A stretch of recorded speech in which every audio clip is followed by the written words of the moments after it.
श्री महादेव जी कहते हैं, पार्वती 16वें अध्याय का महात्म बतलाया गया। अब 17वें अध्याय के अनंत महिमा का श्रवण करो।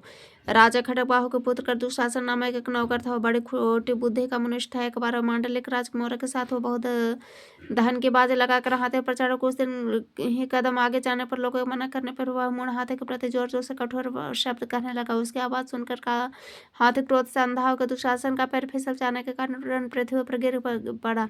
दुशासन को गिर कर कुछ कुछ श्वास लेते देख काल के समान निरंकुश हाथी ने क्रोध से भर के उसे ऊपर फेंक दिया। ऊपर से गिरते हैं उसके प्राण निकल गए। इस प्रकार कालवश मृत्यु के प्राप्त होने पर उस हाथी की योनि मुलिमी और सिंहल द्वीप के महाराज के यहाँ उसने अपना बहुत समय व्यतीत किया। सिंहल द्वीप के राजा के महाराज खड़गबाहु से बड़े मैत्री थे, अतः उसने जल के मार्ग से उस हाथी को मित्र के प्रसन्नता के लिए भेज दिया। एक दिन राजा ने श्लोक की समस्या पूर्ति से संतुष्ट होकर किसी कवि को पुरस्कार में वो हाथी दे दिया। उन्होंने 100 स्वर्ण मुद्राएं लेकर उसे मालव नरेश के हाथ भेज दिया। कुछ काल व्यतीत होने पर हाथी ने यत्नपूर्वक पालित होने पर वह साथ ज्वर से हो मरणासन हो गया। हाथी वालों ने जब उसे यह शोचनीय अवस्था में देखा तो राजा के पास जाकर हाथी के हित के लिए शीघ्र ही सारा हाल सुनाया। महाराज, आपका हाथी अस्वस्थ जान पड़ता है, उसका खाना पीना और सोना सब छूट गया है, वो हमारे समझ में नहीं आता, इसका क्या कारण है? हाथीवानों को बताया हुआ समाचार सुनकर राजा ने हाथी के साथ रोग पहचानने वाले चिकित्सा अनुकुशल मंत्री को साथ उस स्थान पर गए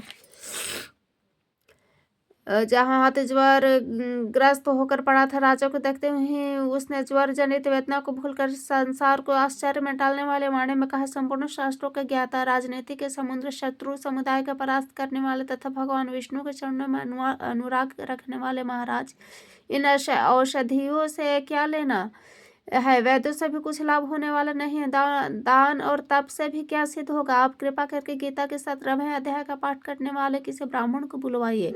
हाथी के कथा अनुसार राजा ने सब कुछ वैसा ही किया। तदनंतर गीता का पाठ करने वाले ब्राह्मण ने जब उत्तम जल को अभिमंत्रित करके उसके ऊपर डाला तब दुशासन गज योनि का परित्याग करके मुक्त हो गया। राजा ने दुशासन को दिव्य विमान पर आरूढ़ तथा इंद्र के समान तेजस्वी देख कर पूछा, पूर्व जन्म में तुम्हारे क्या जाति थी, क्या स्वरूप था, कैसे आचरण था, किस कर्म से तुम यहाँ हाथी होकर आए, ये सारी बातें मुझे बताओ।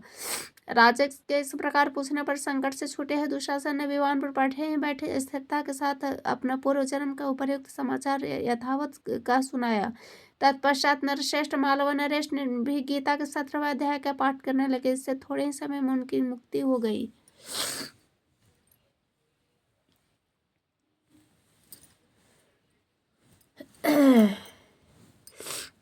अर्जुन बोले, है अथ सप्तदशोऽध्याय। अर्जुन बोले, है कृष्ण, जो शास्त्र विधि को छोड़कर केवल श्रद्धा युक्त होकर पूजा करते उनकी स्थिति कैसी होती है? सात्विक, राजसी या तामसी? श्री भगवान बोले, मनुष्यों के वह शास्त्रीय संस्कारों से रहित केवल स्वभाव से उत्पन्न सात्विक, राजसी तथा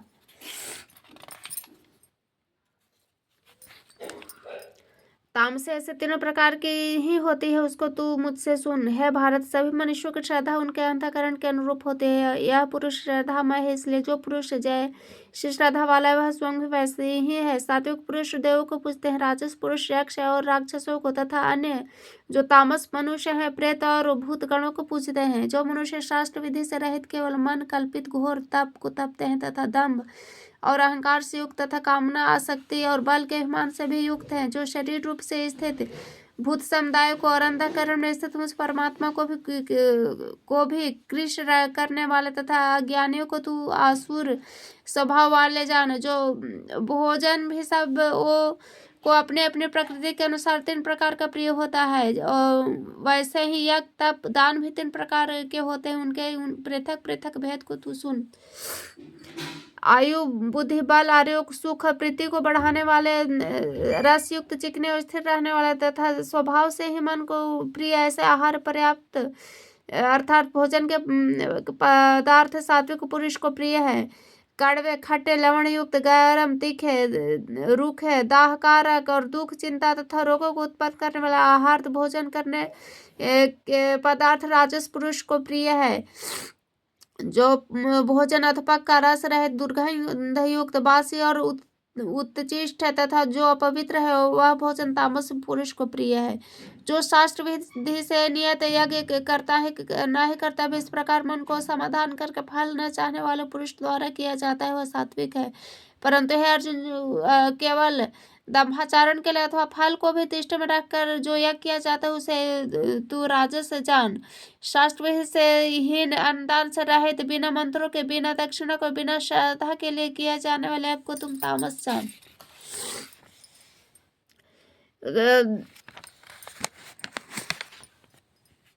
देवता, ब्राह्मण, गुरु और ज्ञानी जनों का पूजन पवित्रता, सरलता, ब्रह्मचर्य और अहिंसा शरीर संबंधी तप कहा जाता है।